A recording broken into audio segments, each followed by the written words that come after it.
चलिए next topic है आपकी एमिनो एसिड और पेप्टाइड्स, यूनिट थर्ड से है। सबसे पहले इसकी इंट्रोडक्शन देख लेते हैं। तो ये प्रोटीन शब्द की उत्पत्ति ग्रीक भाषा के प्रोटियोस शब्द से हुई है, जिसका अर्थ होता है आरंभिक जो जरूरी पदार्थ होते हैं। सन 1838 में ब्रेजिलियस नामक जो साइंटिस्ट थे, उन्होंने इसे प्रस्तावित किया था। प्रोटीन कोशिकाओं के घटकों का संरचनात्मक ढांचा बनाती है। कोशिकाओं की संरचना एवं उसके कार्यों को एक सुचारू रूप से चलाने के लिए प्रोटीन आवश्यक पदार्थ होते हैं। प्रोटोप्लाज्म में ये एक प्रमुख अवयव प्रोटीन ही होते हैं। यदि मनुष्यों के भोजन में कार्बोहाइड्रेट साथ ही साथ वसा आदि उपस्थित ना हो तब वो जीवित रह सकते हैं, किंतु प्रोटीन के बिना वह जीवित नहीं रह सकते। हमारे शरीर की जो सेल्स होती है और टिश्यूज होते हैं वो भी प्रोटीन के ही बनी होती हैं। प्रोटीन एमिनो अम्ल से मिलकर के बनी होते हैं।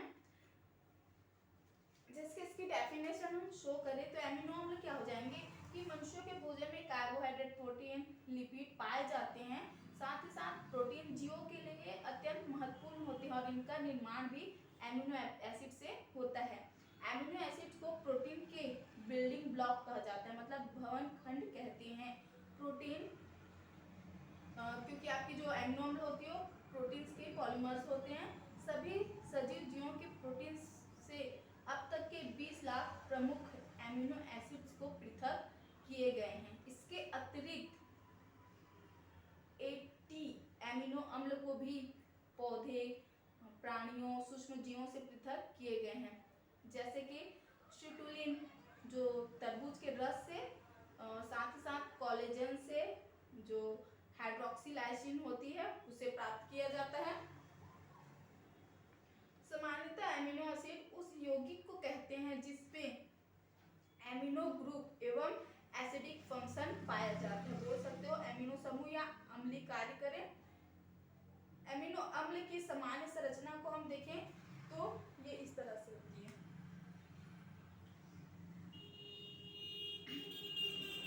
जिसमें आपके एमिनो समूह, एक एमिनो समूह होता है, साथ ही साथ एक कार्बोक्सिलिक समूह पाया जाता है और आर एक कार्बनिक समूह को शो करता है। बोल सकते हैं आर जिस कार्बनिक अणु या परमाणु से जुड़ा रहता है उसे हम अल्फा कार्बन भी कहते हैं। अधिकांश अमीनो अम्ल का जो अल्फा कार्बन होता है वो कॉन्वेलेंट बॉन्ड सहसंयोजी बंधों के द्वारा 4 विभिन्न समूहों से संयोजित रहते हैं। सबसे सरलतम एमिनो एसिड ग्लाइसिन है। ग्लाइसिन है सबसे। जैसे कि एमिनो एवं कार्बोक्सिलिक समूह एक ही कार्बन परमाणु से जुड़े रहते हैं और हम जिसे क्या बोलते हैं यहाँ पे अल्फा एमिनो एसिड कहते हैं। चलिए इनके कुछ वर्क देख लेते हैं एमिनो एसिड की। तो पहला वर्क इनका होता है कि एंजाइम के रूप में कार्य करते हैं, साथ ही साथ सिकुड़ने वाले पदार्थ के रूप में भी कार्य करते हैं। सिकुड़ने वाले जैसे मांसपेशियों में पाए जाने वाली जो मायोसिन होती है ना, उनमें एक्टिन प्रोटीन प्रेजेंट होता है। तो तीसरी हो जाती है संरचनात्मक पदार्थों के रूप में कार्य करते हैं, साथ ही साथ रेगुलेटर के रूप में भी कार्य करते हैं जैसे हार्मोन। फिफ्थ आपकी होती है एंटीबॉडीज के रूप में वर्क करते हैं और छठी हो जाती है जेनेटिक मटेरियल्स के रूप में कार्य करते हैं, अनुवांशिक पदार्थ। अब देखते हैं एमिनो एसिड्स को। तो ये क्या होते हैं, प्रोटीन्स एमिनो एसिड्स के पॉलीमर्स होते हैं। हमने आपको अभी बताया ये प्रोटीन के अणु में एमिनो अम्ल एक दूसरे से पेप्टाइड बॉन्ड के द्वारा जुड़े रहते हैं। और प्रोटीन्स के निर्माण में एमिनो अम्ल एक हमने अभी बताया था आपको कि बिल्डिंग ब्लॉक या बोल सकते हैं हम यहाँ पे ब्रिक के समान कार्य करते हैं, ईंट के समान। अगर इसके टाइप्स की बात करें, इसकी संरचना देखें हम, एमिनो एसिड की स्ट्रक्चर्स की बात करें तो इस तरह की स्ट्रक्चर्स होती है, अभी शो किया हमने। साथ ही साथ विभिन्न प्रकार के एमिनो अम्ल की जो बोल सकते हैं सिंथेसिस होती है, तो ये इस टाइप्स के प्रेजेंट होते हैं। सबसे पहले आती है आपकी एलिफैटिक एमिनो अम्ल। एलिफैटिक एमिनो एसिड जो चैन कंपाउंड में होती है, 4 प्रकार के होते हैं। मोनो एमिनो, कार्बोक्सिलिक अम्ल, साथ ही साथ दूसरी होती है मोनो एमिनो डाई कार्बोक्सिलिक अम्ल, तीसरी होती है डाई एमिनो कार्बोक्सिलिक अम्ल, और चौथी हो जाती है आपकी di amino di carboxylic acid. यही बात करके हम एमिनो एसिड के सेकंड पोजीशन की बात करें टाइप्स की, तो ये एक्रोमेट्रिक होता है। साथ ही साथ तीसरी होती है आपकी हेट्रोसाइक्लिक एमिनो एसिड। तो ये इसके टाइप्स हो जाते हैं। सबसे पहले हम देखते हैं यहाँ पे एलिफेटिक एमिनो अम्ल की, जिसमें आता है पहला मोनो एमिनो कार्बोक्सिलिक अम्ल। हम इसकी बात करें तो एलिफेटिक एमिनो अम्ल में एक एमिनो समूह साथ ही साथ एक कार्बोक्सिलिक समूह प्रेजेंट होता है। उदाहरण के लिए ग्लाइसिन है। वही बात करें हम दूसरे की, तो मोनो एमिनो डाइकार्बोक्सिलिक अम्ल में क्या होता है, ये अम्लीय अभिक्रियाएं करती है। अम्लीय जो एमिनो अम्ल होते हैं ना, उनमें एक एमिनो समूह साथ ही साथ दो कार्बोक्सिलिक समूह पाए जाते हैं या उपस्थित होते हैं। जैसे कि यहाँ पे आपके एग्जाम्पल के लिए बताया गया है एस्प्रोटिक अम्ल। नेक्स्ट देखते हैं हम डाई एमिनो कार्बोक्सिलिक अम्ल। तो ये क्षारीय अभिक्रियाएं करते हैं। जैसे इस प्रकार के एमिनो अम्ल में दो एमिनो समूह साथ ही साथ एक कार्बोक्सिलिक समूह प्रेजेंट होता है। इसके एग्जाम्पल है लाइसिन। अब बात करते हैं हम चौथी डाई एमिनो डाई कार्बोक्सिलिक अम्ल की। तो इस प्रकार के एमिनो अम्ल में दो अमीनो समूह साथ ही साथ दो कार्बोक्सिलिक समूह प्रेजेंट होता है। अब देखते हैं हम एरोमेटिक एमिनो एसिड की।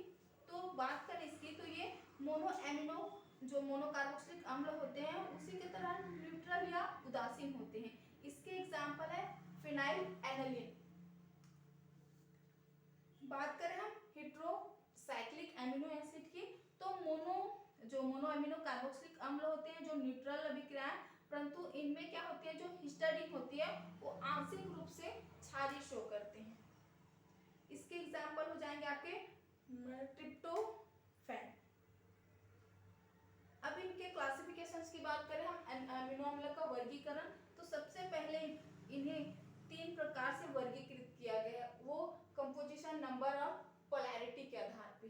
सबसे पहले बात करते हैं हम कंपोजिशन की। तो on the basis of composition on the side chain of R groups. तो अभी तक के तो 20 प्रकार के जो एमिनो अम्ल ज्ञात किए गए हैं ना, वो प्रोटीन निर्माण में भाग लेते हैं और इन्हीं के बेस पे इन्हें वर्गीकृत किया गया। सबसे पहले कंपोजिशन में आता है सरल एमिनो अम्ल, सिंपल एमिनो एसिड आता है। एमिनो अम्ल के छोर में कोई भी क्रियात्मक समूह नहीं होते हैं। ये एग्जांपल ग्लाइसिन की ही है। वही सेकंड आ जाती है कंपोजिशन में हाइड्रोक्सी एमीन। एमिनो अम्ल के छोर पर हाइड्रोक्सी और समूह प्रेजेंट होता है, उसके एग्जांपल आएंगे सीरीन। कंपोजिशन में बात करें तीसरी, तो सल्फर युक्त एमिनो अम्ल होता है।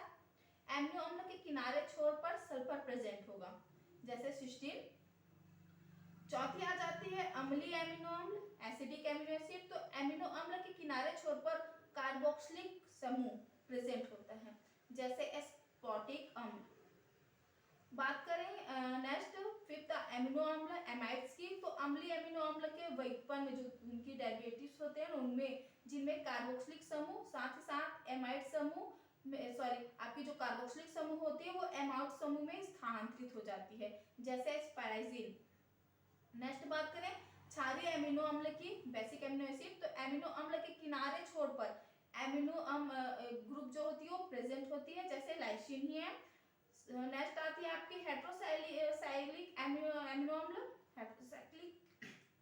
तो इस प्रकार के एमिनो अम्ल के किनारे छोर पर रिंग प्रेजेंट होते हैं, जैसे ट्रिप्टोफैन। नेक्स्ट आती है एरोमेटिक एमिनो अम्ल। तो वह एमिनो अम्ल जिसके किनारे छोर पर जो बेंजीन होती है वो रिंग प्रेजेंट होता है। इसके एग्जांपल आ जाएंगे फिनाइल एलानिन। नेक्स्ट देखते हैं हम नंबर के बेस पे।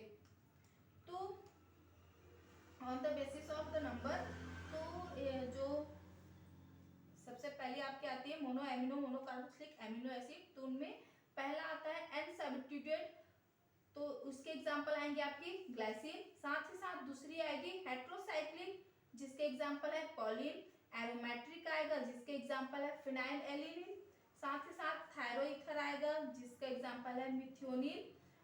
नेक्स्ट आएगी हाइड्रोक्सी, जिसका एग्जांपल है सेरेनिन।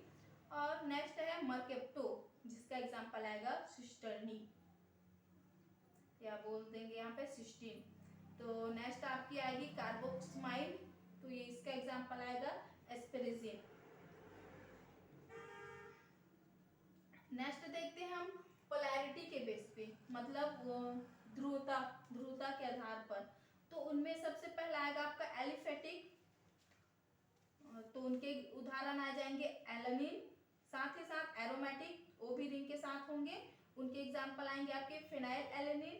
नेक्स्ट होगी सल्फर युक्त, तो उनमें एग्जाम्पल आएगा मिथियोनिन।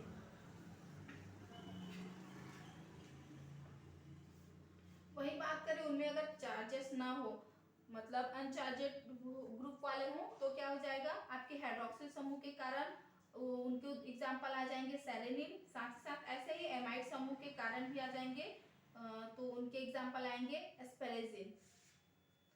नेक्स्ट हम बात करते हैं प्रॉपर्टीज ऑफ एमिनो एसिड्स की, एमिनो अम्ल के गुण। तो सबसे पहले इनमें आती है सोलिबिलिटी, जैसे विलयता। सामान्यतः जो एमिनो अम्ल होते हैं ना, वो जल में घुलनशील होते हैं, घुलनशील। साथ ही साथ जो अल्कोहल में हम बोल सकते हैं ये जल में घुलनशील और अल्कोहल में अघुलनशील होते हैं, या आंशिक रूप से घुलनशील हो भी सकते हैं, और ईथर में भी ये अघुलनशील होते हैं। बात करें इनके मेल्टिंग पॉइंट की, तो इनका अधिकांश जो गलनांक बिंदु होता है वो 200 डिग्री सेल्सियस से 300 डिग्री सेल्सियस के बीच होता है। बात करके इनके टेस्ट की, एमिनो अम्ल के स्वाद की, तो एमिनो अम्ल का स्वाद स्वादहीन या मीठा होता है, किंतु एमिनो अम्ल का स्वाद कड़वा ही होता है। एग्जाम्पल के लिए ल्यूसीन आती है जो स्वादहीन होती है, ग्लाइसिन भी आती है।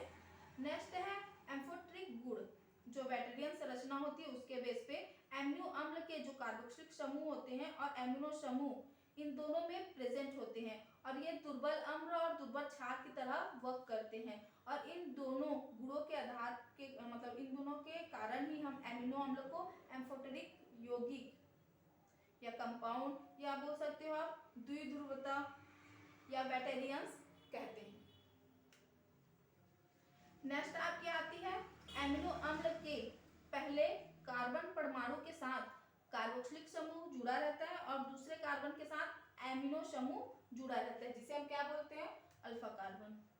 जब एमिनो समूह दाहिनी ओर कार्बन परमाणु से जुड़ा रहता है तो उसे हम डी एमिनो अम्ल, और जब एमिनो समूह बाईं ओर कार्बन परमाणु से जुड़ा रहता है उसे हम एल एमिनो अम्ल कहते हैं। अब बात करते हैं पेप्टाइड्स की।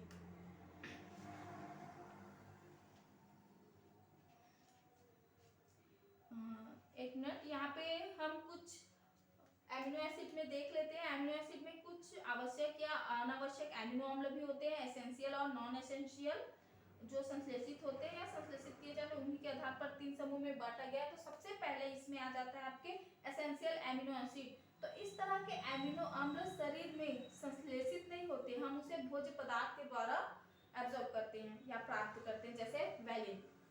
वही सेकेंड आती है नॉन एसेंशियल, मतलब अनावश्यक एमिनो अम्ल।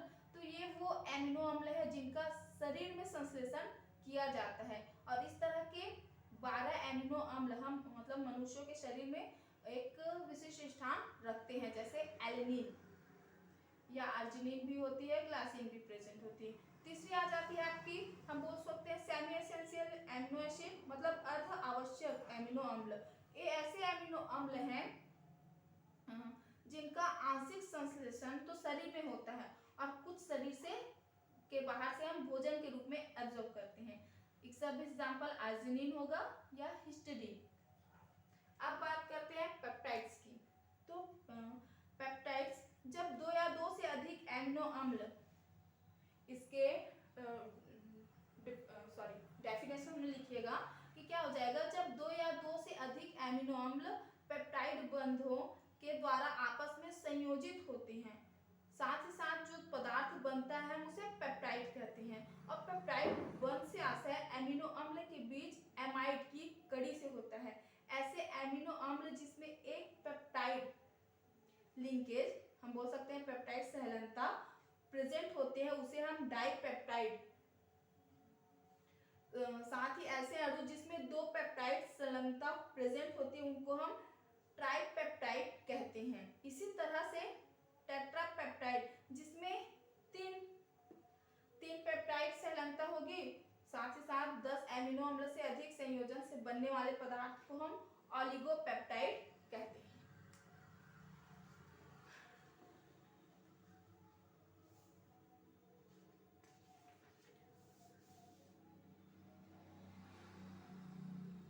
इसमें क्या होता है, इस श्रृंखला में समापन जो एमिनो अम्ल होते हैं, यदि एमिनो अम्ल जो उनके एमिनो ग्रुप होते हैं वो स्वतंत्र हो तो उसे हम एन टर्मिनल बोल सकते हैं। यदि उसमें कार्बोक्सिलिक समूह जो स्वतंत्र हो तो उसे हम सी टर्मिनल एमिनो एसिड कह सकते हैं। साथ ही साथ जो पॉलीपेप्टाइड से मिलकर के पेप्टॉन्स या प्रोटीओस होते हैं वो अंत में प्रोटीन्स का निर्माण करते हैं। प्रोटीन्स में एमिनो अम्ल एक रेखित विन्यास में व्यवस्थित होती है। अब बात करते हैं प्रोटीन की केमिकल कंपोजिशन की, पेप्टाइड के केमिकल कंपोजिशन की। तो इनमें क्या होते हैं, सबसे पहले इनके जो मॉलिक्यूलर वेट होते हैं, अणुभार होती है, उनके अधिक जटिल रासायनिक यौगिक पाए जाते हैं। और पाए जाने वाले जो तत्व है वो जैसे आपकी कार्बन यहाँ पे 50 to 55% होगी। वही ऑक्सीजन की बात करें तो 21 से 24% होगी। हाइड्रोजन 0.7% होगी। नाइट्रोजन भी 3 से 17% पाई जाएगी। सल्फर की बात करें तो 0.3% टू 0.5% होगी। तो ये क्या होते हैं, सूक्ष्म मात्रा में प्रेजेंट होते हैं जो पेप्टाइडों को केमिकल कंपोजिशन करते हैं, मतलब उनके संगठन से इनका फॉर्मेशन होता है। अब बात करते हैं कि जनरल प्रॉपर्टीज की। तो जो पेप्टाइड होते हैं वो प्रोटीन सामान्यतः क्या हो जाएंगे आपकी, रंगीन, गंधहीन, साथ ही साथ स्वादहीन और ये अक्रिस्टलीय पदार्थ होते हैं। सेकेंड देखें तो प्रोटीन कोलाइडी अवस्था में प्रेजेंट होती है। प्रोटीन्स के अणु अत्यधिक बड़े आकार के होते हैं और बोल सकते हैं हम इनका कि अणुभार भी क्या हो जाएगा, हाई लेवल का होगा, उच्च होता है। नेक्स्ट हो जाएगी प्रोटीन्स अल्कोहल, जो अल्कोहल होता है उनमें घुलनशील होते हैं। साथ ही साथ ये एसिड की एक निश्चित सांद्रता में अवक्षेपित किए जाते हैं। नेक्स्ट बात करें इनके सॉल्ट फॉर्मेशन की। तो प्रोटीन एमिनो अम्ल से मिलकर बना होता है, इसलिए इनमें एमिनो बोल सकते हो आप कार्बोक्सिलिक समूह और एमिनो समूह प्रेजेंट होता है। या जो प्रोटीन अम्ल और क्षारक दोनों के साथ ये लौड़ बनाती हैं। साथ ही साथ इनमें हाइड्रोलाइसिस की प्रोसेस होती है। नेक्स्ट आ जाएगा आपकी हाइड्रोलाइसिस, जल अपघटन। तो प्रोटीन के जल अपघटन के फलस्वरूप ही एमिनो अम्ल बनते हैं। जैसे प्रोटीन उनसे प्रोटीओस एंजाइम्स होते हैं वो, फिर पेप्टोन्स, फिर पेप्टाइड और लास्ट में एमिनो अम्ल। नेक्स्ट देखें तो प्रोटीन्स को जलाने एवं सड़ाने पर ये ऑक्सीकृत हो जाती हैं और